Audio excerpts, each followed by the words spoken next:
So today we're talking about mediated communication, specifically computer-mediated communication, which is mediated interpersonal communication facilitated through digital means like email and Zoom. We're going to look also at mass communication and mass personal communication. Mass communication is, of course, a broad communicative message like a television program or a radio broadcast that is indiscriminate of audience, whereas mass personal is more discriminate of audience, like a targeted message on Facebook, which knows your particular interests. For example, if you have said you like the Shawshank Redemption film, advertisers on Facebook can pay to advertise film products or topics or products that are related to that film directly to you because you are specifically a fan of Shawshank Redemption, the film. So mass personal are like targeted communications, still under the umbrella of mass communication. Convergence discusses the integration of various technologies into in some cases, one technology. For example, your phone is not just a phone anymore. It can send email, text messages, and facilitate other types of communication. Technological determinism is a theory which suggests that technology is irreversible, inevitable, and inescapable. It's kind of the Pandora's box type theory or perspective that once a technology is introduced into society, it can never be undone. And while it might not last, for example, what's the technology that died out? Maybe the phonograph. Its methods or aspects of it remain, like the record player is similar to the phonograph, right? So another example in technological determinism might be fire.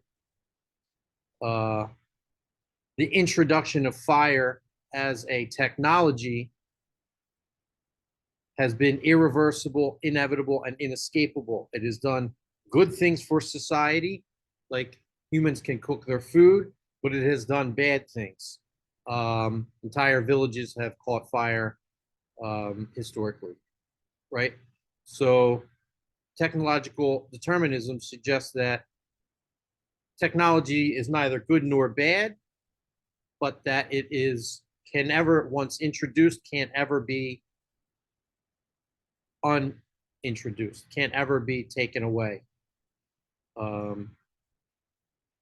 There are, of course, cultural discussions now about the positives and negatives of AI, the dangers, because we have opened this Pandora's box of potentially in the future general artificial intelligence, intelligence that might surpass human intelligence. The global village suggests that with technology, humans are connected in new political, cultural, economic, and social ways. Because of technologies like Facebook, TikTok, we can now peer into the lives of others, in some cases across the globe, and we are more connected now. Within seconds, we can send a message to the other side of the planet. And finally, the digital divide refers to the communication have and have-nots in terms of access to technology, which is often related to economic and educational issues. For example, I travel often in Southeast Asia, and there most courses, college courses, are conducted on by phone because students don't have access to computers. They generally can't afford computers. Often can't afford, not always, but often. So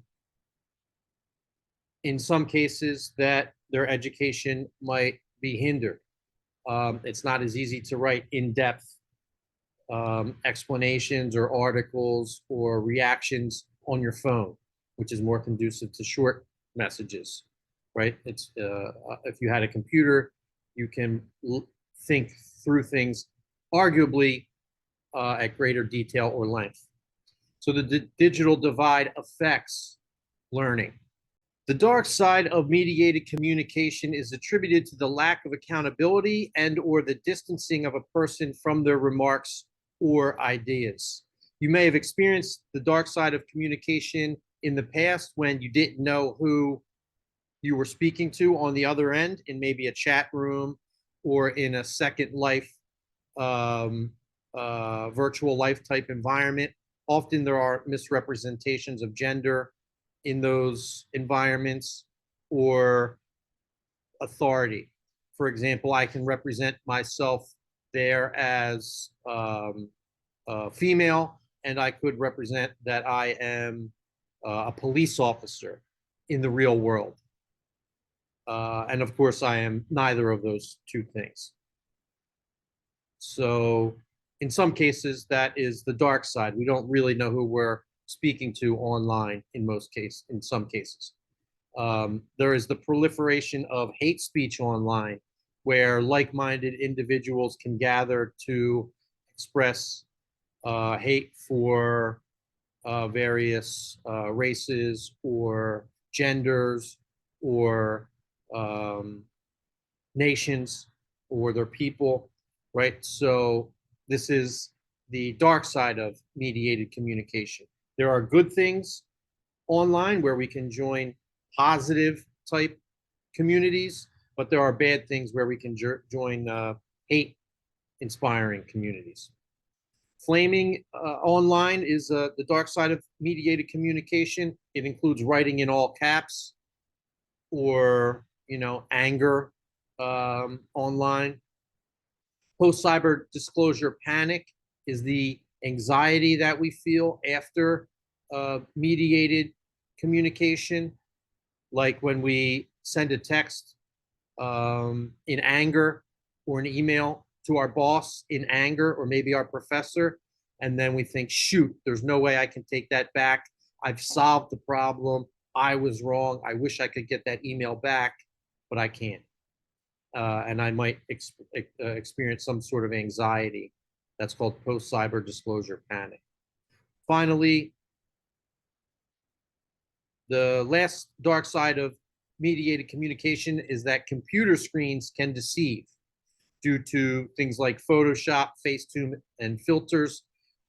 This can be related to online dating, where you think you're meeting someone who looks in their mid-20s and they show up and they look much older because they've been using Facetune in their online profile. So in our online lives, we have the dark side, but we also have good things, as I mentioned. So some positives of living online are that online discussions can prompt introspection because you have longer to think about your answer and respond. For example, you might make deeper connections with material when you're given a half hour to reply via text or email, as opposed to be put on the spot from your boss or professor. So online discussions allow you to think about your answer before you reply, particularly in a text type setting. Online discussions can promote individualism, which in some cases is good because computer usage is mostly done in isolation. So you're left to your own devices often when you're replying to a message online. So that can be good and it can be bad because it can be make individuals feel isolated sometimes. For example, what happened during COVID, there was a huge spike in mental health issues in the country, and that is probably due to the isolation and the living online, where high consumers of media online are more likely to experience depression, to be scared of the world, and things like that, right? So living online over 8 hours per day can have deleterious psychological effects. So again, with the uh, dark side and the light side of communication, there are positives and negatives about living online. One positive is that affinity groups can bring together communities of like-minded people. Affinity groups might be new mothers, for example, can find information online about how to feed their child, how to bathe their child, etc.